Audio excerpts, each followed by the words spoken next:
నమస్తే, welcome to special debate time. నేను Rajasekhar. So ప్రధానంగా నేషనల్ హెరాల్డ్ ఏదైతే ఈడీ కేసుకు సంబంధించి కీలకంగా మారింది. ఇక్కడ కాంగ్రెస్ పార్టీకి సంబంధించి రాజకీయంగా ఎదుర్కొనే దమ్ములేకే బీజేపీ పార్టీ లేనిపోయిన అభండాలు మోపుతుంది. సో రాజకీయంగా ఎదుర్కోలేకపోవడంతోనే ఇలాంటి అక్రమ కేసులు బనాయిస్తుంది. సంస్థలు ఏవైతే ఉన్నాయో సో దర్యాప్తు సంస్థలు వాడుకునే ప్రయత్నం బీజేపీ చేస్తుందని ఆరోపిస్తున్నటువంటి పరిస్థితి కనిపిస్తుంది. ఈ నేపథ్యంలోనే ఈరోజు ప్రధానంగా టీపీసీసీ ఈడీ వరకు ర్యాలీ చేసి తర్వాత నిరసన వ్యక్తం చేసినటువంటి పరిస్థితులు కూడా మనం చూసాం. అసలు ఎందుకంటే అసలు ఈడీకి సంబంధించి కీలకంగా మారినటువంటి కేసులో సో ఈడీ ఏదైతే రాహుల్ గాంధీ పైన అలాగే సోనియా గాంధీపై కేసు పెట్టారు, ఈ కేసుకు సంబంధించి ఎప్పుడైతే ఇండియన్ హెరాల్డ్కి అంటే నేషనల్ హెరాల్డ్కి సంబంధించి నెహ్రూ దాన్ని స్థాపించినటువంటి పరిస్థితి ఉంది. అంటే మా కంపెనీకి అంటే మా పేపర్కి మేము రుణాలు ఇచ్చుకుంటే తప్ప, అంటే ఇది ప్రధానంగా బీజేపీ కానీ ఇక్కడ సంస్థల్ని ప్రేరేపించట్లేదు, కేవలం ఈడీ తరపున తాను చేసుకుంటుంది. అక్కడ మనీ లాండరింగ్ ఏదైతే జరిగిందో దానికి సంబంధించి మాత్రమే కేసు పెట్టడం జరిగింది. అది 25న హీరింగ్ కూడా ఉండబోతున్నటువంటి పరిస్థితి కనిపిస్తుంది. అంటే అధికారికంగా లేకపోతే చట్టపరంగా ఎదుర్కోవాల్సిన అవసరం ఉందని బీజేపీ పార్టీ చెబుతుంది. సో ప్రధానంగా దీనికి సంబంధించి మరి డిబేట్ కంటిన్యూ చేద్దాం. మనతో పాటు కాంగ్రెస్ పార్టీ అధికార ప్రతినిధి రవిచంద్ర గారు కాసేపట్లో జాయిన్ కాబోతారు. అలాగే బీజేపీ పార్టీ నాయకులు శ్రీనివాస్ రెడ్డి గారు మనకి స్టూడియోలో అందుబాటులో ఉన్నారు, వారికి నమస్కారం. అలాగే ప్రముఖ రాజకీయ విశ్లేషకులు బండారు రామ్మోహన్ రావు గారు మనకి అందుబాటులో ఉన్నారు, వారికి కూడా ప్రత్యేకంగా నమస్కారం. ముందుగా రామ్మోహన్ రావు గారికి వెళ్దాం. ఎస్ రామ్మోహన్ రావు గారు, నమస్తే అండి. నమస్కారం రాజశేఖర్. ఎస్, అంటే ప్రధానంగా ఎప్పుడు చూసినా రాజకీయాలకు సంబంధించి చాలా కీలకంగా మారబోతుంది. ఎందుకంటే అక్కడికి వెళ్ళి ధర్నాలు చేయడం, ఇక్కడ ధర్నాలు చేయడం, ఏ అంశం వచ్చినా రాజకీయంగా ముడిపడి ఉన్నటువంటి పరిస్థితి కనిపిస్తుంది. అసలు నేషనల్ హెరాల్డ్కి సంబంధించి అది మా కాంగ్రెస్ పార్టీకి సంబంధించిన ఒక పేపర్, దానికి సంబంధించి రుణాలు ఇచ్చుకుంటే బీజేపీ కావాలనే రాజకీయంగా ఈ వైఖరి ప్రదర్శిస్తుంది. లేకపోతే రాహుల్ గాంధీ ఎదుగుదలను, లేకపోతే రాబోతున్నటువంటి గుజరాత్లో, బీహార్లో ఎన్నికలు రాబోతున్నాయి, వాటిని దృష్టిలో పెట్టుకొని సైడ్ ట్రాక్ చేసే ప్రయత్నం చేస్తుంది. ఇలాంటి ఆరోపణలు వినిపిస్తుంది. అసలు ప్రధానంగా ఈ కేసుకు సంబంధించి అంటే లాపరంగా చూసుకుంటే డీటెయిల్స్ ఒకసారి తెలియజేయండి సార్. రాజశేఖర్ గారు, మీకు అట్లాగే ప్యానల్లో మిత్రులు నమస్కారం. ఈ కేసు ఇప్పటిది కాదు, చాలా రోజులు నడుస్తుంది, చాలా సంవత్సరానికి నడుస్తున్నది. ముఖ్యంగా అసలు పత్రిక కూడా ఏదైతే మనకు నేషనల్ హెరాల్డ్ పత్రిక మూతపడ్డది కూడా అంతకుముందు నెహ్రూ హయాంలో మొదలు పెట్టుకుంటూ కాంగ్రెస్ కు సంబంధించిన పత్రిక ఉండేది. నష్టాలు వచ్చినాయి, మూసేసిండు. కాకపోతే దాని ఆస్తులు ఉన్నాయి, దానికి సంబంధించిన ఆస్తులు 3 నగరాల్లో ఉన్నాయి, ఢిల్లీ, లక్నో, ఇతర నగరాలు ఉన్నాయి. వీటిని 50 లక్షలకు అప్పలంగా అమ్మేసిండు. అంటే బిడ్ బ్రోకర్ అనే వరకు చెప్పాలంటే నాకేది నీకేది అన్నట్టు. ప్రైవేట్ ఆస్తి కావచ్చు, కానీ ఒక నేషనల్ హెరాల్డ్ సంస్థ ఎంతో మంది స్వాతంత్ర సమరయోధులు కలిసి వాళ్ళందరూ షేర్ల వల్ల ఏర్పడ్డదండి నేషనల్ హెరాల్డ్ సంబంధించిన ట్రస్ట్. ఆ ట్రస్ట్ భూముల్ని అప్పలంగా 50 లక్షలకు అమ్మేశారు. దాన్ని 5,000 కోట్లు 10,000 కోట్లు అంటున్నారు. సరే, దాని వీళ్ళు మార్కెట్ విలువ ఎప్పుడెత్తుందో మనం చెప్పలేం, కానీ దాన్ని ఇట్లా అగ్వకు అమ్మేశారు. దానిలో ముఖ్యంగా 76% ఏ1 సోనియా గాంధీ, ఏ2 అయిన రాహుల్ గాంధీ, తర్వాత మోతీలాల్ వోరా, ఇంకో 2 కాంగ్రెస్ నాయకులు ఉన్నారు. వాళ్ళకి 26% ఉంటే 74% వరకు వీళ్ళే వాటాదారులుగా ఉన్నారు. కనుక యంగ్ ఇండియా అనే సంస్థకు అమ్మేస్తున్నారు. దానివల్ల నేషనల్ హెరాల్డ్ ఆస్తులను అప్పలంగా 50 లక్షలు కొట్టేశారు అని ఆరోపణ ప్రధానమైన. ఇవాళ కాదు, కాకపోతే ఏ1, ఏ2గా వీళ్ళిద్దరిని చేర్చిన మొన్న ఏప్రిల్ 9 నాడు చేర్చారు. ఇప్పుడు 25కు కేసు వాయిదా పడ్డది. అంటే వీళ్ళ ఛార్జ్ షీట్ ను అంగీకరిస్తుందా లేక తిరస్కరిస్తుందా అని కోర్టును బట్టి ఉంటుంది. మనకు ఈడీ కోర్టు ఉంది కదా, కోర్టు ఏం చేస్తో చూడాలి. ఈ లోపట్టే రాజకీయ వివాదంగా మారింది. అంటే ఎట్లాగూ ఏ1, ఏ2 వాళ్ళు పేరు పెట్టగానే కాంగ్రెస్ వాళ్ళు వ్యతిరేకించారు, సీన్ మారిపోయింది. బీజేపీ వాళ్ళు కూడా ఇవాళ దానికి రివర్స్ గా అన్నారు చేస్తారు. ఇప్పుడు కూడా ఏమంటారంటే వ్యవస్థలో తమ పని తాను చేసుకోపోనివ్వాలి. ఇప్పుడు ఇది తప్పే అది తప్ప. ఎందుకంటే బీజేవైఎం ఇవాళ రంగంలో దిగి పెద్ద ఎత్తున ఈడీ మన మన హైదరాబాద్ లో కూడా ఆందోళన చేసింది. అంటే ఈడీ మీద మీరు బురద జల్లకండి. ఈడీని సమర్థించాల్సిన అవసరం బీజేపీకి లేదు, కాంగ్రెస్ కి అంతకంటే విమర్శించాల్సిన అవసరం కాంగ్రెస్ కు లేదంట. ఎందుకంటే ఈ కేంద్ర ప్రభుత్వ ఆధీనంలో ఉన్న ఇవి సంస్థలు ఏవైతున్నాయో వీటి గురించి చాలా నుంచి ఒక రకమైన నీరడీలను అమ్ముకున్నా వాటి విశ్వసనీయత కూడా దెబ్బతింటుంది. అది నేను అన్నమాట. గతంలో కాంగ్రెస్ పార్టీ అధికారంలో ఉన్నప్పుడు బీజేపీ సిబిఐ గురించి ఏం మాట్లాడిందో అర్థం చేసుకోవాలి. నేను ఎవరికి వ్యతిరేకంగా నేను స్పష్టంగా చెప్తున్నాను. సిబిఐని కాంగ్రెస్ బ్యూరో ఆఫ్ ఇన్వెస్టిగేషన్ అని గతంలోనే ఇదే బీజేపీ ప్రతిపక్షం ఉన్నప్పుడు Congress party UPA1, UPA2 government లో అంటారు. అందుకని ఏమైంది అంటే కేంద్ర ప్రభుత్వం కన్సర్న్లో నడుస్తుంది సిబిఐ వాళ్ళు ఆరోపించారు. ఇప్పుడేమో కాంగ్రెస్ ఆరోపిస్తుంది, ఉల్టా అంతే తేడా. కనుక ప్రభుత్వంలో కేంద్ర ప్రభుత్వంలో ఎవరున్నా కూడా అది సిబిఐ కావచ్చు, ఈడీ కావచ్చు, ఇతరత్ర ఆదాయ పన్ను శాఖలు కావచ్చు, ఇవన్నీ కూడా స్వతంత్రంగా వ్యవహరించాల్సిన పార్టీ. ముఖ్యంగా ఈడీను ఏదైతే మన సిబిఐ ఉందో పూర్తిగా కేంద్ర ప్రభుత్వ నేర మన దర్యాప్తు సంస్థలు ఇవి మరింత నిష్పక్షపాతంగా మరింత పారదర్శకంగా పనిచేయాలి. కానీ కేంద్ర ప్రభుత్వంలో ఎవరున్నా వాళ్ళ ద్వారా కొంతవరకు ప్రభావితం అవుతున్నదని కాంగ్రెస్ లో కానీ ఇప్పుడు బీజేపీలో కానీ ఒక అపవాదం ఆరోపణ ఉంది. దానికి తగ్గట్టుగానే కొన్ని కేసులు రిజిస్టర్ అవుతున్నాయని మాట అనిపిస్తుంది. ఇది ఎందుకంటే నేను నిష్పక్షపాతంగా మనం మాట్లాడుకోవాలంటే గతంలో మనకు తెలుగుదేశం పార్టీలో ఉన్న సీఎం రమేష్ గాని, సుజనా చౌదరి గాని వాళ్ళ మీద కేసులు ఉన్నాయి. ఆ కేసుల దర్యాప్తులో మరి వాళ్ళు బీజేపీలో జరగానే మరి ఎందుకు కామ్ అయిపోయింది? నేను అది కూడా చెప్పాను. యాజ్ అడ్వకేట్ గా అది కొంత ప్రాసెస్ నడుస్తుంది, కానీ వేగవంతం చేయడం నడపడం ఇది కొంచెం వీళ్ళ చేతిలో ఉన్నదా, కేంద్ర ప్రభుత్వం ఎవరుంటే వాళ్ళు దాన్ని వాడుతున్నారా అనే మాట దీని సందర్భంగా వస్తుంది. అంతేందుకు ఇప్పుడు సాయిరెడ్డి మనకు ఆంధ్రప్రదేశ్ లో సాయిరెడ్డి గారు కూడా మనకు విజయసాయి రెడ్డి గారు కూడా రాజీనామా చేశారు. ఏది రాజ్యసభ సభ్యులు. రేపు పొద్దున మళ్ళీ బీజేపీ ఎంపీ అవుతారు అంటున్నారు. ఎంతవరకు నిజమని తెలుస్తుంది. కనుక ఆయన మీద కూడా కేసులు ఉన్నాయి. నిన్న మొన్న ఇవాళ హాజరవుతాను ఈడీ ముందట ఇది మన లిక్కర్ కుంభకోణాల్లో. అంటే ఇవన్నీ చూస్తే అర్థమవుతుంది ఏంటంటే కొంతవరకు కేంద్ర ప్రభుత్వంలో ఏ పార్టీ ఉంటే ఆ పార్టీ ఈ ఈడీని కానీ మన సిబిఐని కానీ మెల్లగా వెనక నుంచి ఆడిస్తుందా అనే అనుమానం అన్ని పార్టీలో ఉన్నది. కానీ ఒకటి రామ్మోహన్ రావు గారు నిజంగా అంటే అలాంటి పరిస్థితి మీరు అన్నట్లు ఏ దర్యాప్తు సంస్థలో లేకపోతే ప్రభుత్వానికి సంబంధం లేనటువంటి సంస్థలు ప్రభుత్వంలో భాగమే తప్ప ప్రభుత్వం నడిచే సంస్థలు కాదు. కానీ వారికి అనుకూలంగా ఉండటం అనేది కొంతవరకు ఇబ్బందికర పరిస్థితి లేదు. సో నిజంగా ఆ పరిస్థితులు ఉంటాయంటారా? అంటే అదే చెప్తున్నప్పుడు మనము అది లోపలికి యాక్చువల్ గా ఈ రెండు నేర పరిశోధన సంస్థలు అక్కడైపోయింది. మనకు సిఐడి మన అదొకటి ఉంటది, మనకు అవినీతి నిరోధక శాఖ ఒకటి ఉంటుంది మన రాష్ట్ర ప్రభుత్వం కూడా అవే అట్లా పని చేస్తున్నాయి కదా, చూస్తున్నాం కదా. ఏసీబీ కానీ సిఐడి కానీ ఏం పని చేస్తున్నాయి ఆంధ్రప్రదేశ్ లో చూస్తున్నాం, తెలంగాణలో చూస్తున్నాం కదా మనమైతే. కనుక రాష్ట్ర ప్రభుత్వం చేతిలో ఉన్న దర్యాప్తు సంస్థలు వీళ్ళు వాడుకుంటుంటూ వారు కేంద్ర ప్రభుత్వంలో దర్యాప్తు వాళ్ళు వాడుకుంటున్న ఆరోపణ ఉందంటున్నారు. అందుకనే దర్యాప్తు సంస్థల మీద నాకు అనుమానం లేదు. ఎందుకంటే వాటి నియామకం చాలా పకడ్బందీ జరుగుతుంది. అక్కడ సిబిఐ డైరెక్టర్ ను నియామకంలో సుప్రీంకోర్టు కూడా ప్రధాన పాత్ర వహిస్తుంది. కనుక వాటి లీగల్ గా నేను యాజ్ అడ్వకేట్ గా వాటి మీద నాకు లేదన్న. కానీ వీళ్ళిద్దరు పరస్పరం ఆరోపించుకోవడం వల్ల ఏమవుతుంది, ప్రజల్లో స్పష్టంగా అభిప్రాయం వస్తుందా రాదా? అంటే వాళ్ళే దాన్ని చులకన చేసుకుంటున్నారు అంటున్నారు. కాంగ్రెస్ ఉన్నప్పుడు బీజేపీ ఉన్నప్పుడు కాంగ్రెస్ రెండే ఉన్నాయి కదా. ఇప్పటిదాకా కేంద్ర ప్రభుత్వం అధికారంలో రెండు పార్టీలే కదా. ఒకరి మీద ఒకరు ఆరోపణ చేసుకుంటూ ఇటువంటి సంస్థలను నిర్వీర్యం చేస్తున్నారు. సంస్థల పట్ల విశ్వసనీయత ప్రజల్లో పోయే అవకాశం ఉంది. ఒకసారి అబద్ధం చెప్పిన కొద్దీ అది అబద్ధం నిజమయ్యే అవకాశం ఉంటుంది కదా. పార్టీల స్ట్రాంగ్ పార్టీలకు ఉండొచ్చు. పార్టీలు ప్రభుత్వాలను ఆయా కేంద్ర ప్రభుత్వాలను బదనాం చేసే ఆలోచన ఉండొచ్చు. కానీ దానివల్ల వ్యవస్థ నిర్వీర్యం కావచ్చు. వ్యవస్థల మీద ప్రజలకు విశ్వసనీయత ఉండాలంటే ఈ ఆరోపణలు చేసుకోవద్దు అంటున్నాను. దానికి అనుగుణంగానే కొన్నిసార్లు పనిచేస్తున్నాయి అనడానికి మనకు ఆధార్ చెప్పాను కదా నేను. అప్పుడు కాంగ్రెస్ ఉన్నప్పుడు బీజేపీ వాళ్ళ మీద కక్ష సాధింపు చర్య తీసుకున్నది. ఇప్పుడు బీజేపీ ఉన్నప్పుడు ఇతర పార్టీల వాళ్ళ మీద చర్య తీసుకుంటుందని ఒక అనుమానం ఉన్నది. నేను పేరు కూడా చెప్పాను. వీళ్ళు పార్టీలో జరగానే బీజేపీలో జరగానే ఎందుకు వీళ్ళ కేసులు నెమ్మదించినాయి అనే మాట వస్తుంది కదా. సహజంగా అందరికీ అనుమానం వస్తుంది కదా. ఇప్పుడేది పొగరాదు. కనుక దాన్ని నివారించి దాన్ని ఇది కాదు అని అనుమానం నివృత్తి చేయాల్సిన బాధ్యత ఆయా ప్రభుత్వాలు. ఏ ప్రభుత్వం అంటే ఆ ప్రభుత్వం అంటున్నా. అసలు చెట్టుకు రాళ్ళు పడతాయి.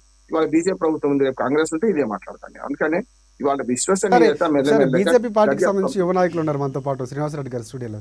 శ్రీనివాసరెడ్డి గారు నమస్తే అండి. నమస్తే అండి.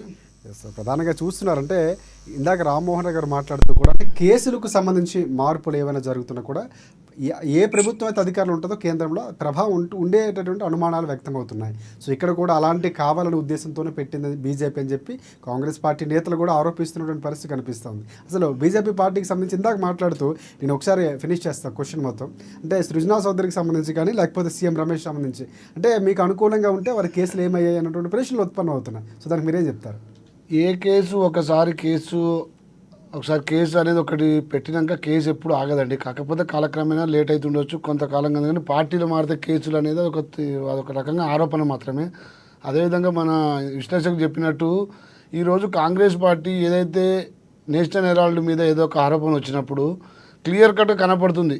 ఈ యొక్క సంస్థను వీళ్ళు అడ్డం పెట్టుకొని గత కొంతకాలం నుంచి పార్టీని నడుపుకుంటూ దాని వ్యవస్థ మీద తెచ్చిన ఏదైతే బ్యాంకు లోన్లు కావచ్చు, ఏదైతే తెచ్చిన డబ్బులని వీళ్ళు పార్టీని నడపడానికే ఉపయోగించినట్టుగా క్లియర్ కట్టే కనపడుతుంది. ఈరోజు వాళ్ళ మీద వచ్చిన ఏదైతే ఆరోపణను వాళ్ళు నిరూపించుకోవడానికి ట్రై చేయాలి. కానీ ఇలా ఇక్కడ ఏదో ప్రభుత్వం ఉందని ఏదో ధర్నాలు చేయడము, ఒక ఇప్పుడు ఈడీ కావచ్చు, సిబిఐ కావచ్చు, సిఐడి కావచ్చు, వీటికి ఒక స్వతంత్రంగా వీటికి పనిచేసే అధికారం ఉంది. రాజకీయంగా ఏ పార్టీలు ఉండొచ్చు, కానీ వాటిని ఎవరు నియంత్రిస్తారని అనుకోవడం కరెక్ట్ కానే కాదు. ఎందుకంటే వాళ్ళు ఖచ్చితంగా వాళ్ళకు ఉన్నంత పరిధిలో వాళ్ళు పనిచేస్తారు. కేసులు ఇది సుదీర్ఘమైన కేసు, ఇది నిన్న ఇవాళ వచ్చే కేసు ఏం కాదండి. దీంతో చాలా కాంగ్రెస్ పార్టీ ఒక ఏటీఎం లాగా తయారు చేసుకుంది నేషనల్ హెరాల్డ్ కంపెనీ, ఏదైతే పేపర్ కంపెనీ. ఇది ఖచ్చితంగా వీళ్ళ గాంధీకి సంబంధించిన కుటుంబాలకు వీళ్ళకి ఇన్వాల్వ్మెంట్ ఉంది, ఇందులో ఖచ్చితంగా ఇన్వాల్వ్మెంట్ ఉంది. వీళ్ళు దీంతో లబ్ధి పొందిళ్ళు. దాని గురించి ఇలా ఈడీ ఎలా విచారణ జరుపుతుంది. అక్కడ ఈడీ ముందట వీళ్ళు మాకు ఇలాంటి దీంట్లో ఇన్వాల్వ్మెంట్ లేదు, ఇది అన్నీ సక్రమంగా జరిగాయని నిరూపించుకోవాలి. కానీ ఇలా ఏది పడితే అది మాట్లాడము, ఎక్కడ పడితే అక్కడ ధర్నాలు చేయడము, రోడ్ల మీద చేయడం, ఇది ఎంతవరకు కరెక్ట్? ఇలా ప్రజలు నిజంగా ఆశ్చర్యపోతున్నారు. ఏంది సడన్గా ఇది తెలంగాణలో వీళ్ళ కాంగ్రెస్ వాళ్ళు ధర్నా అయిందని విచిత్రపోతున్నారు. ఇందాక ఒక ఇంటర్వ్యూ చూసినాను, అద్దంకి దయాకర్ గారు అసలు ఎంత దారుణంగా మాట్లాడుతున్నాడు నరేంద్ర మోడీ గారి మీద. చాలా చులకగా మాట్లాడుతున్నాడు. వారు ఒక రాజకీయంగా వాళ్ళు ఒక ప్రధానమంత్రి, ఇక్కడ మొన్ననే ఒక ఎమ్మెల్సీ వీళ్ళకి ఇచ్చినట్టున్నారు అద్దంకి దయాకర్కు. మైక్ దొరికింది కదా అని ఏది పడితే అది మాట్లాడుతున్నాడు. అది నిజంగా రాజకీయంగా విలువలు తగ్గించుకోవడం తప్ప ఇది నిజంగా రాజకీయంగా ఇది ఎవరికి ఉపయోగపడదు. మీరు ఏదైతే నేషనల్ హెరాల్డ్లో ఎలాంటి ఇన్వాల్వ్మెంట్ లేనప్పుడు ఖచ్చితంగా మీరు రేపు వచ్చే విచారణ ఎదుర్కోండి.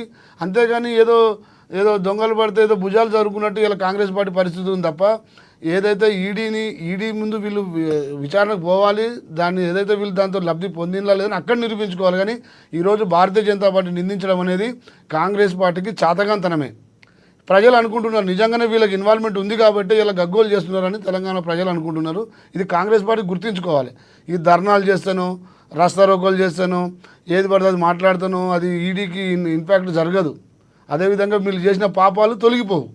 ఖచ్చితంగా ఈ నేషనల్ హెరాల్డ్ కంపెనీ పేరు మీద కాంగ్రెస్ పార్టీ లబ్ధి పొందింది కాబట్టి ఇలా కేసు బయటకు వచ్చింది, దాన్ని గుర్తించాలి. రైట్.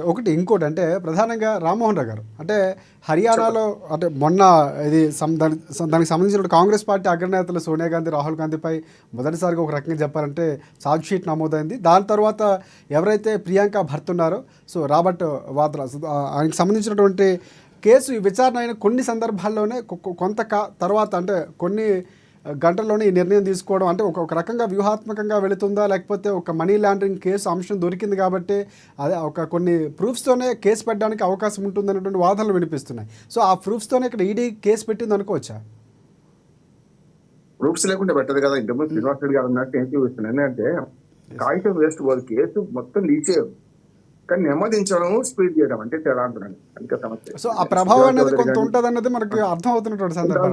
అంతేందుకు జగన్మోహన్ రెడ్డి గారి మీద 10 ఏళ్ళ నుంచి కేసు నడుస్తుంది కదా. ఒక రాష్ట్ర స్నేహితుడిగా ఉన్నాడు బీజేపీకి. ఆయన ఎవరన్నా చెప్పానంటే 5 ఏళ్ళ అధికారం ఉన్నప్పుడు, 5 ఏళ్ళ అధికారం లేనప్పుడు కూడా అంటున్నాడు. మరి అటువంటి అప్పుడు ఇవాళ జగన్మోహన్ రెడ్డి గారి కేసులు కూడా ఇంత తాగడానికి ఎందుకు జరుగుతుంది? ఇట్లా నేను శ్రీనివాస్ రెడ్డి గారితో ఏకీపిస్తూనే జరుగుతున్న పరిణామాలు మనం విశ్లేషించుకోవాలి కదా అంట. ఇప్పుడు ఈడీ తప్పు లేదా ఉన్నదా అనేది ఈడీ చూసుకుంటది, లేకపోతే కాంగ్రెస్ పార్టీ వాళ్ళు ఎదుర్కొంటున్నారు చూసుకుంటారు. కానీ మధ్యన బీజేపీ ఇవాళ ఉద్యమాలు చేయడం వల్ల ఏమవుతుందంటే సమస్య ఎక్కడ వస్తుందంటే ఈ బీజేపీ ఇవాళ మళ్ళీ దానికి పోటీగా ఇక్కడ అంటే ఈడీని సమర్థించుకోవాల్సిన అవసరం బీజేపీకి లేదంటున్నారు. సమర్థిస్తేనే వాళ్ళ పక్షాలు ఉన్నట్టు అవుతుంది. అసలే వద్దన్నప్పుడు సరేనే అండి, ఇద్దరితో చూద్దాం, గెలిపోతారు వీళ్ళు, లేకపోతే ఛార్జ్ షీట్ ఆమోదిస్తారా లేదా, ఇవన్నీ పోటీ చూసుకుంటది కదా. మీరు ఇన్వాల్వ్ కావడం ఏమవుతుందంటే కావాలని మీరు ఈడీకి సపోర్ట్ చేసినట్టు అవుతుంది కదా అని నాకు. అందుకనే వాళ్ళు తప్పు చేస్తున్నారు, వస్తారు చెప్తున్నారు. వాళ్ళు తప్పు చేసి వాళ్ళు ధర్నాలు చేస్తుంటే దానికి ప్రతి ధర్నా మనం చేయడం ఎందుకు? ఇప్పుడు దేశం అంతా జరుగుతుంది. కాంగ్రెస్ పార్టీ వాళ్ళు ఓన్లీ తెలంగాణ చేస్తారు. రామ్మోహన్ గారు బీజేపీ ఇన్వాల్వ్ కాలేదండి, డైరెక్ట్ కాంగ్రెస్ పార్టీ ఇన్వాల్వ్మెంట్ అయ్యి Congress party BJP okay, BJYM అయినా బీజేపీ ఓకే, కానీ ఫస్ట్ కాంగ్రెస్ పార్టీ ఇన్వాల్వ్ అయ్యి ధర్నా చేయడమే ఇది దుర్మార్గం కదా. కరెక్టే. నేను అది మళ్ళీ మీరెందుకు ఇది ఒక కోర్టు విషయం, ఇది ఒక న్యాయస్థానంలో సుప్రీం కోర్టుల విషయాన్ని కూడా వీళ్ళు బదారి తీసుకొచ్చారంటే నిజంగా ఇలా కాంగ్రెస్ పార్టీకి ఎక్కడ వాల్యూస్ లేవు చేస్తున్నారు కదా. ఇప్పుడు నాలాంటి వాడు తప్పు చేస్తున్నా అనుకుంటా మిమ్మల్ని కూడా. కానీ శ్రీనివాస్ రెడ్డి గారు ఇక్కడ ప్రధానంగా అంటే మీరు మాట్లాడుతున్న మాటలు ఈ పార్టీలో ఎవరున్నా ఖచ్చితంగా రాజకీయంగా ఏ అంశం దొరికినా ఖచ్చితంగా బయటకు వచ్చి ఒక రకమైన ధర్నా చేయడం చేస్తుంటారు కదా. రాజశేఖర్ గారు మేము వాళ్ళు ధర్నా ప్రతిపక్షంగా చేయడం మేము తప్ప. ఖచ్చితంగా వాళ్ళు చేసే ధర్నాన్ని ఖండించామండి. ఖండించకుండా ఎలా ఉంటాం? వాళ్ళు మా మీద ఇప్పుడు రైట్ రైట్ శ్రీనివాస్ రెడ్డి గారు ఒకసారి రామ్మోహన్ గారు ఒకసారి వాళ్ళు ఈడీనో లేకుంటే వేరే వాళ్ళ సంస్థలు అంటే మేము ఇన్వాల్వ్ కాము. ఇవాళ ఓన్లీ నరేంద్ర మోడీ గారు భారతీయ జనతా పార్టీ ఇన్వాల్వ్మెంట్ అయ్యే ఈ కేసు కుట్రపూరితంగా చర్చలు అన్నందుకే మేము ఇన్వాల్వ్ అవ్వాల్సి వచ్చింది. లేకుంటే మాకు ఇన్వాల్వ్మెంట్ అవసరం లేదు దీంట్లో. వాళ్ళు చేసిన పాపానికి వాళ్ళు ఖచ్చితంగా శిక్ష పడుతుంది వాళ్ళకు. రైట్ రైట్ శ్రీనివాస్ రెడ్డి గారు ఒకసారి రామ్మోహన్ గారి వర్షం ఉన్నాక నేను ఏమంటున్నాను శ్రీనివాస్ రెడ్డి గారు, వాళ్ళు ఇన్వాల్వ్ తప్పున్నారు, తప్పు అంటున్నాను. కాకపోతే వాళ్ళు నిందితులుగా ఉన్నారు కనుక వాళ్ళు మాట్లాడినా మన ఊరుకున్న వీడిని సమర్థించుకోవడానికి మన వాళ్ళు డైరెక్ట్ భారతీయ జనతా పార్టీ కక్షపూరితం చేస్తుంది. నరేంద్ర మోడీ గారు ఇన్ని రోజులు ఏం చేసిండు, ఇప్పుడు ఎందుకు పెట్టిన నరేంద్ర మోడీ గారు రాజకీయంగా మమ్మల్ని ఢీ కొట్టలేకనే అంటున్నారు. రాజకీయంగా వీళ్ళకి ఏం ప్లాట్ఫామ్ ఉందండి? రాజకీయంగా వీళ్ళకి ఎన్ని సీట్లు ఉన్నాయి? వీళ్ళకు తిప్పి కొడితే 90 సీట్లు రాలేదు వీళ్ళకు. నేను ఏమంటున్నా ఆ రాజకీయం నేనేమంటున్నా అంటే 90 వచ్చినా 9 వచ్చిన లెక్క కాదు. రాజకీయంగా అసలు వాళ్ళు కాదండి. ఇందాక అధ్యక్ష దయాకర్ వాళ్ళు మాట్లాడుతున్నారు శ్రీనివాస్ రెడ్డి గారు రాజకీయంగా ఎదుర్కోలేక సమాధానం చెప్పడానికి కాంగ్రెస్ పార్టీ రాజకీయంగా ఎదుర్కోలేక ఇలా ఈడీ కేసు పెడుతున్నా. ఈడీ కేసు ఇవాళ పెట్టిందండి. ఇది ఎప్పుడో 2016లో అప్పుడెప్పుడో వేసిన కేసు. అది ఈ రోజు కేసు కాదు అది. నేను చెప్పాను కదా, నేనే మొత్తం చెప్పాను. ఇలా బీజేపీ వచ్చిందంటే ఓన్లీ మమ్మల్ని ఇన్వాల్వ్మెంట్ చేసి కూడా వచ్చాం, లేకుంటే మాకు వచ్చే అవసరం లేదు. ఈడీ పని ఈడీ చేసుకుంటే పోతుంది. అది ఈడీని సమర్థించుకోవడం కోసం మీరు అదేకండి, వాళ్ళు తప్పు వాళ్ళు ఒక్కటి కూర్చోండి నేను అంటున్నాను. వాళ్ళు మమ్మల్ని ఇన్వాల్వ్ చేయొద్దు. వాళ్ళు రైట్ రైట్ శ్రీనివాస్ రెడ్డి నరేంద్ర మోడీ గారినో లేకపోతే ఇన్వాల్వ్ చేయకుండా వాళ్ళు ఈడీ మీద మాట్లాడండి దమ్ముంటే. రైట్ రైట్ ఒకసారి మన కాంగ్రెస్ పార్టీ నుంచి టీపీసీసీ అధికార ప్రతినిధి రవిచంద్ర గారు జాయిన్ అయ్యారు. రవిచంద్ర గారు నమస్తే అండి. Good evening. Yes sir. Ravichandra garu ప్రధానంగా అసలు ఏంటి కాంగ్రెస్ పార్టీ అంటే ఈడీ చేసినటువంటి కేసుకి బీజేపీ పై నెపం మోపడం, మోదీ పైన విమర్శించడం సబబు కాదని మనకి ఇక్కడ శ్రీనివాస్ రెడ్డి గారు ఉన్నారు మాట్లాడుతున్నారు. బీజేపీ పార్టీని బద్దం చేసే ప్రయత్నం చేస్తుంది. సో ఇక్కడ ఏంటి అసలు ప్రధానంగా ఏం చెప్తారు అసలు ఇండియన్ నేషనల్ హెరాల్డ్ కేసుకు సంబంధించి? బీజేపీ పార్టీని ఎందుకు మేము తీసుకొస్తున్నాను మిత్రులు అంటారు కదా, మేము బీజేపీ పార్టీని తీసుకురాలి, బీజేపీ ప్రభుత్వాన్ని తీసుకొస్తాం. ఎందుకంటే ప్రభుత్వం అంటేనే పార్టీ అన్న, పార్టీ అంటేనే ప్రభుత్వము. కేంద్ర ప్రభుత్వము అనేది కొన్ని అటువంటి సంస్థలను అడ్డుపెట్టుకొని రాజకీయంగా ప్రతిపక్షాలకు ఎదుగుదల లేకుండా ప్రతిపక్షాలని మానసికంగా గురి చేసుకుంటూ ప్రతిపక్షాలను ఏ విధంగా ఎలక్షన్స్ ముందు రాగానే ప్రతిపక్షాన్ని ఇలాంటి మార్పులు చేర్పులు చేసుకుంటూ ఎట్లా ఇబ్బంది పెట్టాలని ఈడీని ముందుకు తీసుకొచ్చి అందరూ ఇబ్బంది పెట్టే పరిస్థితి మనకు కనిపిస్తుంది.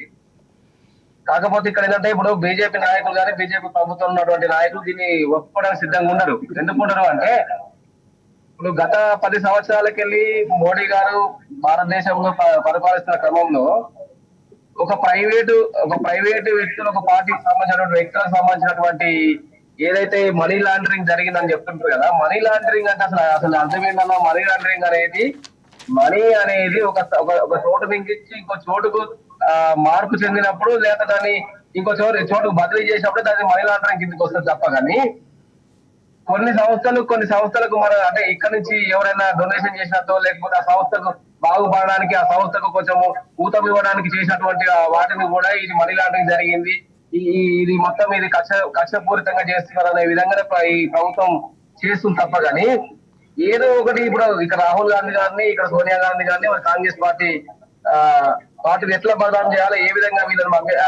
విధంగా వీళ్ళని కార్నర్ చేసే విధంగా చేయడానికి చూస్తుంది తప్ప. కానీ ఇలా జరిగింది ఏం లేదు. ఎందుకంటే ఈ నేషనల్ హెరాల్డ్ అనే కేసు కూడా వచ్చేసి ఈ 90 లక్షల కోట్ల అప్పులతో ఉన్నా కూడా దాన్ని బయటికి తీసుకొచ్చే ప్రయత్నంతో అక్కడ ఉన్నటువంటి నాయకులు కానీ అక్కడ ఉన్నటువంటి వివిధ వ్యక్తులు కూడా చేసిన పరిస్థితిని వీళ్ళు ఈడీని ముందు తీసుకొచ్చి భయభ్రాంతులకు గురి చేసే పరిస్థితి ఇక్కడ కనిపిస్తుంది మనకు. ఏది ఏమైనా భారతదేశంలో ఉన్నటువంటి ప్రజలు అనేది రాహుల్ గాంధీ, సోనియా గాంధీ వైపు ఉన్నారు కాబట్టి వీళ్ళు ఎన్ని అడ్డంకులు సృష్టించినా అవి కొన్ని రోజులే కలగానే మిగిలిపోతే దాని తర్వాత మళ్ళీ జరగాల్సిన పరిణామాలను జరుగుతాయి అని చెప్తామండి. శ్రీనివాస్ రెడ్డి గారు ఏమంటారు మీరు ప్రధానంగా? ఇప్పుడు ఈరోజు మీకు ఒక ఈడీ ఒక ఆరోపణ వచ్చింది, నిప్పులేందే పొగరాదు అనేది ఇందాక విశ్లేషకులు చెప్తున్నారు, ఎవరైనా చెప్తారు నిప్పులేంది పొగరాదు. మీరు దాన్ని ఎదుర్కొని మీరు ఏమంటారు కడిగిన ముత్యంలాగా బయటికి రావచ్చు కదా, ఈ ధర్నాలు చేయడం ఎందుకు అనేది ఇలా మా బీజేపీ క్వశ్చన్. ఇలా ధర్నాలు చేసుకుంటే డైరెక్ట్ ఈడీ మీద మీరు క్వశ్చన్ చేయాలి. కానీ భారతీయ జనతా పార్టీ నరేంద్ర మోడీ గారు కక్షపూరితం చేయడం అనేది ఇలా భారతీయ జనతా ఖండిస్తుంది. ఇంకొకటి ఇవాళ మీకు ఏం దొరికిందంటే కోతికి కొబ్బరి చిప్ప ఒక్క నిమిషం. ఆయన ముందర రావడానికే కేసు వేసుకొని మా నాయకులు ఈడీ పిలిచిన ప్రతిసారి వెళ్తున్నారు అక్కడికి. ఒక్క నిమిషం. ఈడీ ఎప్పుడు ఇచ్చినా ఈడీకి సమాధానం ఒక్క నిమిషం. అంటే ఈడీ పిలిచిన ముందు ఎందుకు ధర్నాలంటే మా విషయాలను కూడా పరిగణలోకి తీసుకోవాలి. అన్న ఇలా ఒక్క నిమిషం, మీకు ఒకటి ఏం దొరికిందంటే కోతికి కొబ్బరి చిప్ప దొరికిందంటే ఇది ఒక ఇష్యూ దొరికింది. దీంతో ఒక వారం 10 రోజులు లాగిస్తారు. తెలంగాణ ప్రజలకు ఇచ్చిన హామీలు, తెలంగాణ ప్రజలకు పడుతున్న కష్టాలు, ఇలా వర్షాలు పడి రైతులు రోడ్ల మీద ఒడ్లు కొట్టుకుపోయి వాళ్ళ బాధలు, ఇవన్నీ మీ ప్రభుత్వానికి సంబంధం లేదు. ఏమైనా ఇదొకటి దొరికింది మీకు, నేషనల్ హెరాల్డ్ కేసు ఒకటి మీకు దొరికింది. ఉన్న కేసు మీకు ఇలా కేసు ఒకటి ఆరోపణ వచ్చినప్పుడు ఇలా నా మీద ఒక ఆరోపణ వచ్చింది, నేను పోయి దాన్ని క్లారిఫై చేసుకోవడం ప్రయత్నిస్తా. కానీ ధర్నాలు చేయడం అనేది చేతకంతనం. ఇది ఎలా మీరు దాని మీద క్లారిటీగా మీరు నేను చెప్తున్నా, దానికి చెప్తాను. ఇప్పుడు ఎవరికైతే ఈడీ నోటీసులు పార్టీలో ఆ ఈడీ నోటీసులకు సంబంధించిన వ్యక్తులు ఈ రోజు ఈడీ అడిగిన సమాధానాలకు క్లియర్గా సమాధానం చెప్తూనే ఉన్నారు.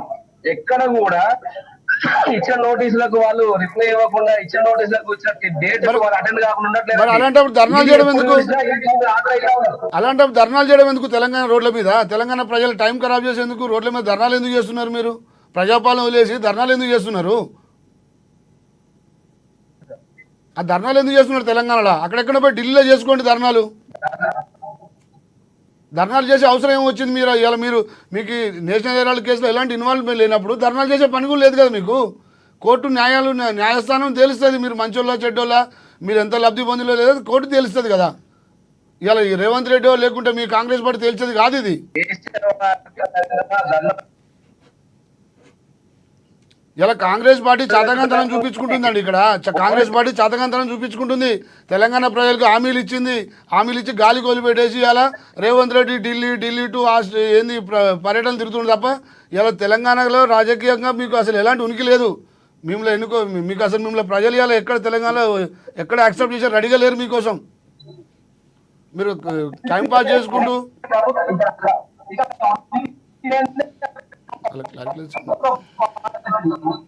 రైట్ రవిచంద్ర గారు వాయిస్ కొంచెం క్లియర్ లేదు, అది వాయిస్ కొంచెం క్లియర్గా వినిపించట్లేదు.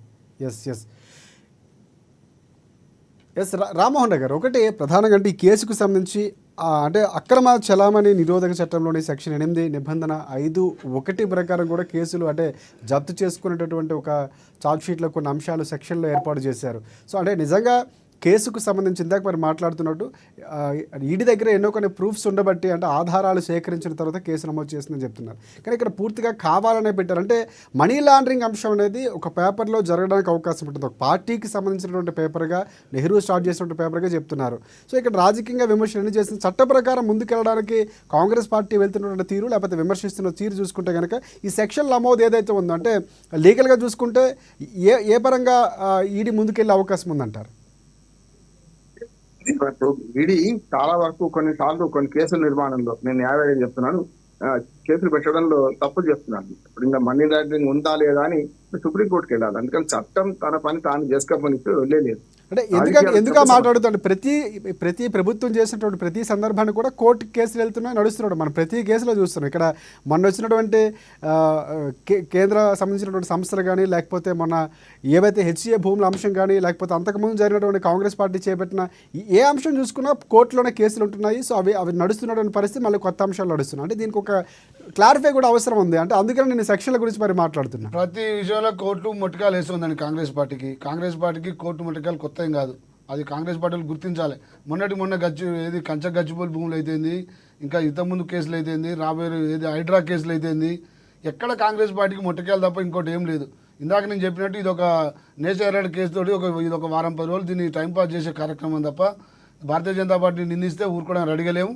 అది మీకు అవసరం లేదు. అది ఒక కోర్టులో ఉన్నప్పుడు ఏ రాజకీయ పార్టీని ఎవరు ఇన్వాల్వ్ చేయకూడదు. మీకు పెట్టిన కేసును మీరు అక్కడ పోయి దాన్ని కొట్లాడుకొని దాన్ని మీకు న్యాయమా అన్యాయమని అక్కడ తెలుసుకోవాలి. కానీ ఈ పార్టీ ఇన్వాల్వ్మెంట్ చేసింది, నరేంద్ర మోడీ గారు ఇన్వాల్వ్ చేశారు, నిజంగా ఇది చాతకాంతనం కాంగ్రెస్ పార్టీ. రైట్ రామ్మోహన్ గారు చెప్పండి, మీరు చెప్పండి. మిత్రమా పార్టీలో ఉన్నప్పుడు మాట్లాడేటప్పుడు కొంచెం జాగ్రత్తగా మాట్లాడు. ఎందుకంటే చేతగానితనం అనేది చాలా పెద్దవాడు. ఎందుకంటే దానికన్నా పెద్ద మాట మాట్లాడి మీ అద్దంకి దయాకర్ ఇందాక అద్దంకి దయాకర్ ఇంతకన్నా పెద్ద మాట మాట్లాడి నరేంద్ర మోడీ గారు నీచంగా మాట్లాడి, నరేంద్ర మోడీ గారు ఒక దేశ ప్రధానమంత్రిని నీచంగా మాట్లాడిండు. దేశ ప్రధానిని ఎట్లా మాట్లాడు ఒక్కసారి ఇను మిత్రమా నువ్వు. అద్దంకి దయాకర్ స్థాయి ఎంత, ఆయన స్థాయి ఎంత, ఆయనే నరేంద్ర మోడీ గారి స్థాయి ఏంటి? మైక్ దొరికింది కదా అని ఏది పడితే అరిస్తే ఎవరు ఊరుకోరు, ఎవరు ఊరుకోవడం రెడీగా లేరు. స్థాయిని ప్రశ్నించేస్తారా? నేను అదే చెప్తున్నా, అద్దంకి దగ్గర స్థాయి ఏంటి అని అడుగుతున్నా. ప్రశ్నించే అద్దంకి దగ్గర స్థాయి ఏంటిది? జగ్గారెడ్డి స్థాయి ఏంటిది? నరేంద్ర మోడీ గారిని నోటుకొచ్చి మాట్లాడుతారా? చాతకంతనం ఉంటే నీకు కోపం వస్తుంది కదా. ఇప్పుడు పార్టీని ప్రభుత్వాన్ని బస్సు పట్టించడానికి కొన్ని నాయకులు ఉంచుకుంటూ ఇప్పుడు ఎట్లా ఈడీ మోడీలను ఎట్లా జనాలపై రుద్దుతున్నారో అదే తీరుగా ఉంది తప్ప కానీ మన ప్రజలకు ఏ విధంగా సహాయం చేస్తాం, ఏ విధంగా ముందుకు చాతకంతనం అంటే నీకు అంత కోపం వస్తుంది. నరేంద్ర మోడీ గారిని తక్కువ చేసి మాట్లాడితే మేము ఖాళీ కూర్చుంటాం ఆయన. ఇదండి కంచగచ్చి బోలు విషయంలో సాక్షాత్తు కేంద్ర మంత్రిగా ఉన్నటువంటి కిషన్ రెడ్డి గారు సోషల్ మీడియాలో పెట్టిన పోస్టులను తీసేంత వరకు కూడా వచ్చినంత పరిస్థితి ఏంటి? ఎంతవరకు మనము రాష్ట్ర ప్రజలకు కానీ దేశ ప్రజలకు కానీ నిజాలను అబద్ధాలుగా చూపించడానికి పార్టీని ప్రభుత్వాన్ని కాంగ్రెస్ పార్టీని తెలంగాణ రాష్ట్ర ప్రభుత్వాన్ని అంటే ఒక తప్పుడు దోష చూపించడానికి చేసినటువంటి వీడియోలని తీసేయాల్సిన పరిస్థితి ఎందుకు వచ్చింది కిషన్ రెడ్డి గారికి? మిత్రమా, మీరు తెలంగాణలో అసెంబ్లీ ఎలక్షన్లకు వచ్చినప్పుడు మీరు తప్పుతో పోతే ప్రజలు ఉపేక్షించారండి. ఎందుకంటే ప్రజాప్రభుత్వంలో ఏదైతే నిజాలు ఉంటుందో ఆ నిజాలను నిర్భయంగా ప్రజలకు చూపించేటువంటి ధైర్యం ఉన్నప్పుడే ఏదైనా మాట్లాడగలగాలి. సాక్షాత్తు కేంద్ర సహాయ మంత్రి అయి ఉండి కంచగచ్చి బోర్డు విషయంలో మాట్లాడుతున్నారు. ఎందుకంటే ఒక ఫేక్ వీడియోలు పెట్టి రాష్ట్ర ప్రభుత్వాలు బదనాలు చేసినటువంటి పరిస్థితి వచ్చింది. అలాంటి వ్యక్తులు ఏమనాలి మనం? అక్కడ జింక చచ్చిపోయింది ఫేక్ న్యూస్, అక్కడ ఒక వన్యప్రాణి చనిపోయింది ఫేక్ న్యూస్ అండి. శ్రీనివాస్ రెడ్డి గారు అక్కడ వన్యప్రాణి నేను చూపిస్తాను నీకు లైవ్ లో. నేషనల్ హెరాల్డ్ గురించి మాట్లాడదాం. రవిచంద్ర గారు, శ్రీనివాస్ రెడ్డి గారు, ఒక వన్యప్రాణి చనిపోయింది అబద్ధమా? చూపించాలా నీకు అది లైవ్? రైట్. శ్రీనివాస్ రెడ్డి గారు హెచ్సిఐకి సంబంధించి డిబేట్ పెట్టుకుందాం మనం. 2023 ఎలక్షన్లకు అసెంబ్లీ ఎలక్షన్లకు వచ్చినప్పుడు మేము గవర్నమెంట్ భూమి అమ్ముతానని చెప్పారా? హామీలు ఇచ్చారా? రైట్. శ్రీనివాస్ రెడ్డి గారు ప్రధానంగా నేషనల్ హెరాల్డ్ గురించి మాట్లాడదాం. దానికి సంబంధించి రవిచంద్ర గారు నేషనల్ హెరాల్డ్ గురించి మాట్లాడదాం మనం. చేత కాదంటే నరేంద్ర మోడీ గారిని అంటే మేము ఊరుకుంటాం అనుకున్నావా? రైట్. రవిచంద్ర గారు బీజేపీ పార్టీ శ్రీనివాస్ రెడ్డి గారు ఆగాలి. మీరు డిబేట్ కంటిన్యూ కావాలంటే మీ బతికేంటో తెలుస్తుంది, ఇలా కాంగ్రెస్ పార్టీ బతికేందో తెలుస్తుంది. మీరు ప్రజాక్షేత్రం రండి, సర్పంచ్ ఎలక్షన్ పెట్టండి, రండి. మీ డబుల్ బెడ్రూమ్ ఏమైనాయి, మీ పింఛన్లు ఏమైనాయి, మీ 4000 పింఛన్ ఏమైంది? అంటే ఇక్కడ మనం టాపిక్ డైవర్ట్ అవుతుంది. ఒకసారి గెస్ట్ వినాలి దయచేసి. అంటే ప్రధానంగా రవిచంద్ర గారు అంటే సర్పంచ్ ఎలక్షన్ పెట్టండి. శ్రీనివాస్ రెడ్డి గారు గవర్నమెంట్ భూములు అమ్ముతుంటే ఖాళీ కూర్చొని చూసుకోండి, ఎవరు రెడీగా లేరు ఇక్కడ ప్రజలు, తెలంగాణ ప్రజలు. రైట్. రవిచంద్ర గారు మీరు ఆగాలి. రవిచంద్ర గారు, శ్రీనివాస్ రెడ్డి గారు ఆగాలి. రవిచంద్ర గారు ప్రధానంగా ఖచ్చితంగా చేతగాని ప్రభుత్వం ఇది, చేతగాని ప్రభుత్వం చెప్పినాం కదా మీకు.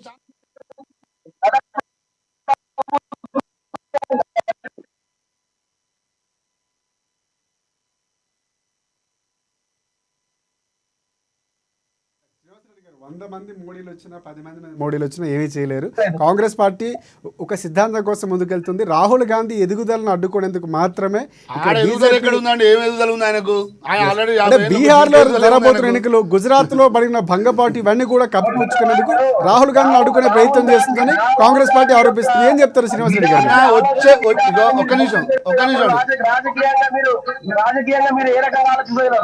రాహుల్ గాంధీ గారు కాశ్మీర్ టు కన్యాకుమారి వరకు యాత్ర ఏమైంది? యాత్ర చేస్తే వాకింగ్ అయింది, ఆయనకు వాకింగ్ అయింది తప్ప ఆయనకి ఏం కాలేదు, ప్రజలతో ఏం కొరగలేదు. ఇప్పుడు మీ కిషన్ రెడ్డి గారు మంచి వాకింగ్ అయింది, ఆయనకు బాడీ ఫిట్ గా ఉండొచ్చు తప్ప ప్రజలకు భారతదేశానికి ఏం వర్గలేదు. మీ కాశ్మీర్ టు కన్యాకుమారి ప్రయాణంలో ఏం వర్గలేదన్న, నువ్వు గుర్తుపెట్టుకో. ఇప్పుడు మీ మూసీ పక్కన మీ కిషన్ రెడ్డి గారు పోయి ఒక రాత్రి నిద్ర చేసారు, భక్తిలో నిద్ర చేసారు. ఏం జరిగింది? నిద్రపోయినట్టేనా? మీరు తీసుకున్న ప్రాజెక్ట్ ఫెయిల్ ప్రాజెక్ట్. మీరు ఓల్డ్ సిటీ లో స్టార్ట్ చేయండి ఫస్ట్, మీకు దమ్ముంటే ఓల్డ్ సిటీ లో స్టార్ట్ చేయండి ఫస్ట్. శ్రీనివాస్ రెడ్డి గారు, రవిచంద్ర గారు ఒకసారి రాజకీయ విశ్లేషణ దగ్గరికి వెళ్దాం. రవిచంద్ర గారు శ్రీనివాస్ రెడ్డి గారు కుంభకోణం నేషనల్ మనీ ల్యాండ్ గురించి డిస్కషన్ అండి. ఎస్ ఎస్ ఇది కోర్టులు ఇది న్యాయస్థానంలో కొట్లాడాలి మీరు. శ్రీనివాస్ రెడ్డి గారు ఒకసారి రవిచంద్ర గారి వర్షం. రవిచంద్ర గారు మీరు చెప్పండి ప్రధానంగా అసలు అంటే ఈడీ చట్ట ప్రకారంగా ముందుకు వెళుతుందని బీజేపీ పార్టీ చెబుతుంది. ఏదైతే మనీ లాండరింగ్ జరిగిందో ఆ అంశానికి సంబంధించి పూర్తిగా చట్టబద్ధంగానే ముందుకు వెళుతుంది. సో ఈడీతో ఏవైతే కేసు ఉందో చట్టపరంగా ఎదుర్కోవాలని చెప్తుంది. సో మీరేమంటారు? చట్టం దాని పని చేస్తుంది. రైట్, మీ వర్షం చెప్పండి రవిచంద్ర గారు. మనీ లాండరింగ్ జరిగిందని చెప్పడానికి అసలు మనీ లాండరింగ్ అంటే ఏం జరుగుతుంది? ఎక్కడి నుంచో డబ్బులు తీసుకుపోయి ఒక ప్రదేశం నుంచి అంటే విదేశీ సంస్థల నుంచి లావాదేవీలు జరిగాయన్నటువంటి ఆరోపణలు వినిపిస్తున్నాయి. ప్రధానంగా ఈడీ ఛార్జ్ షీట్లో కూడా అంశాలు పొందుపరిచారని చెప్తున్నారు. అవునండి, విదేశీ సంస్థల నుంచి లావాదేవీలు జరిగినప్పుడు ఒక పత్రిక స్థాపించడానికి, ఒక పత్రిక నడపడానికి వివిధ రాష్ట్రాల నుంచి అనుకోండి, వివిధ సంస్థల నుంచి కానీ దానికి సంబంధించినటువంటి కొన్ని అప్పుల్లాగా తీసుకుంటది. దానికి ప్రోత్సాహం చేయడానికి వివిధ సంస్థల నుంచి లోన్ లాగా తీసుకుంటది. దానికి మనీ లాండరింగ్ అనదు కదా. ఆ డబ్బులు ఎక్కడ జరిగిందంటే ఎట్లా జరగాలి?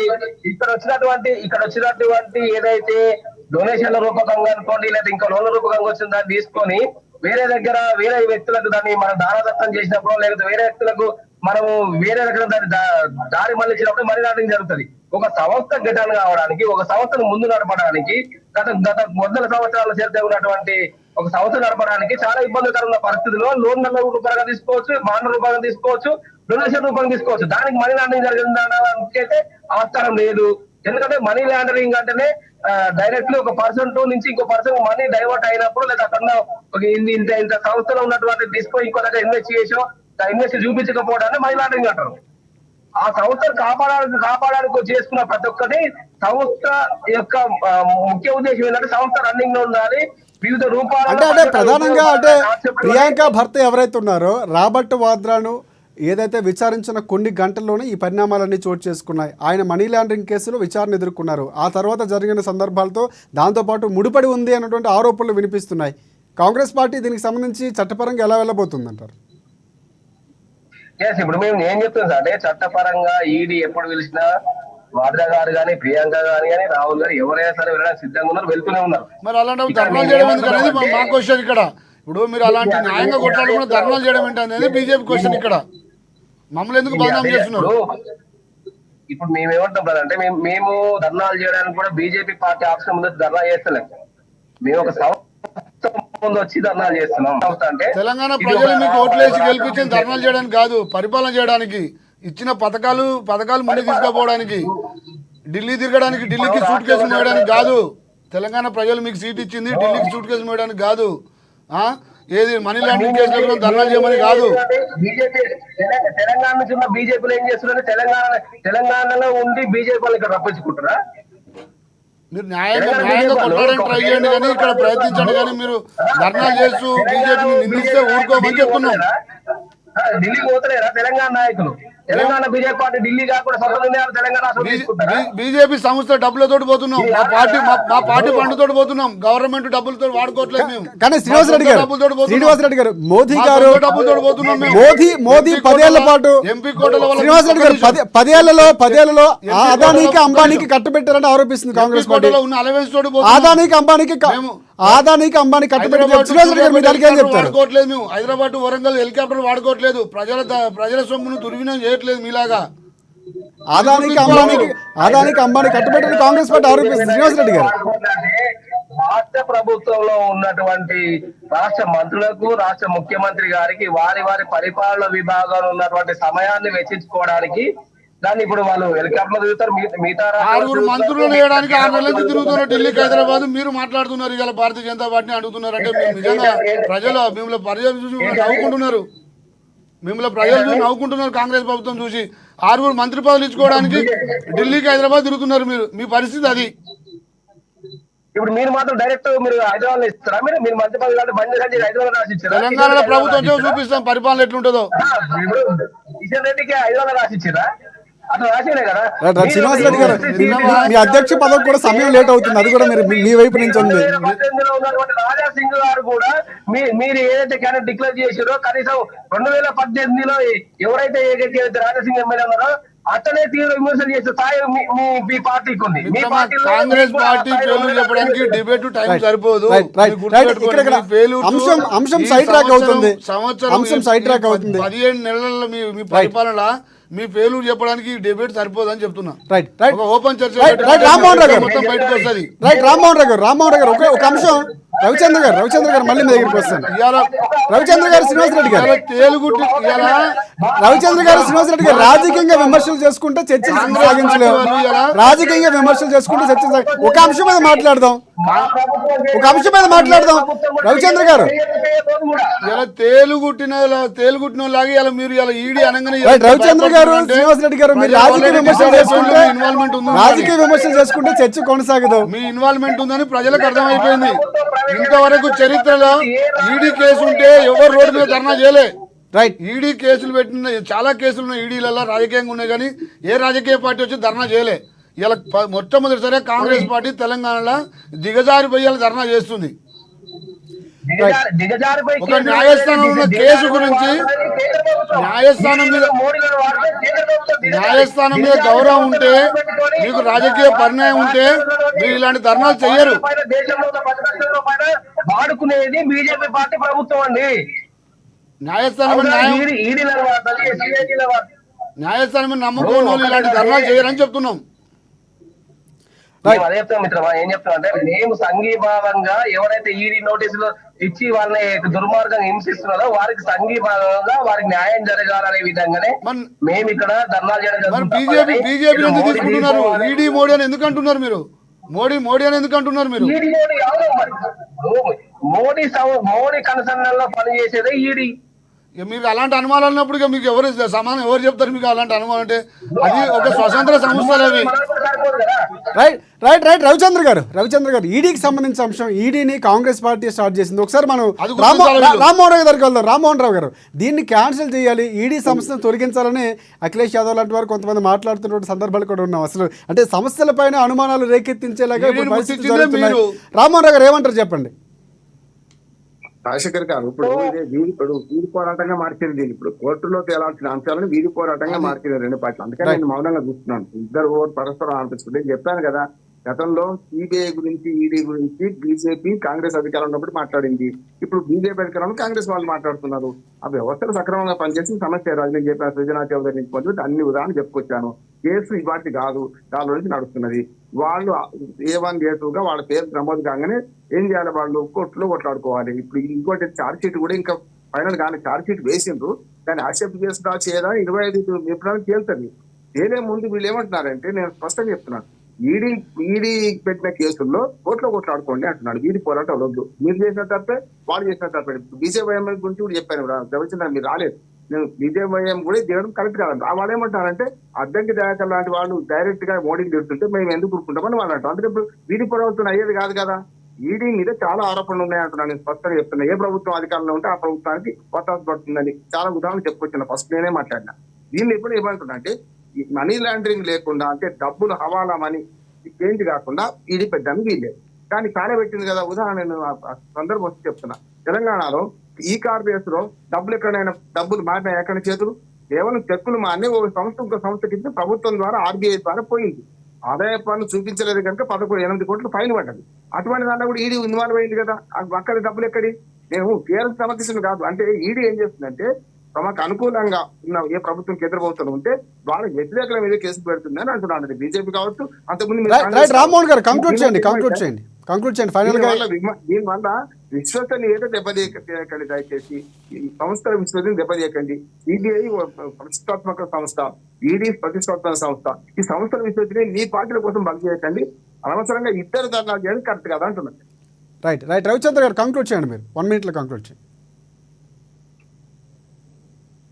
రవిచంద్ర గారు, నాయకులను కానీ, కాంగ్రెస్ పార్టీ నాయకులను కానీ ఈడీ పేరుతోటి ఎంత వరకు అంటే డైరెక్ట్ గానీ ఇండైరెక్ట్ గానీ ఎంత మానసిక క్షోభకు గురి పెట్టాలని చూసినా, భారతదేశం ప్రజలందరూ కూడా రాహుల్ కుటుంబానికి వెళ్ళదని ఉన్నారు. కాబట్టి బీజేపీ పార్టీ ప్రభుత్వం ఎన్ని విధాల ప్రయత్నం చేసినా చివరికి న్యాయమే గెలిచి తీరుతుంది. ఇంకొకటి ఏంటంటే, ఈ రకంగా హింసించడం అనేది కొంచెం రాజకీయ పార్టీలకు, సరే ప్రభుత్వాల పరంగా ఎలాంటి వైరం ఉన్నా కానీ వ్యక్తిగతంగా మాత్రం వైరే వాళ్ళ వైపు పోకుండా ఉంటే చాలా మంచిది.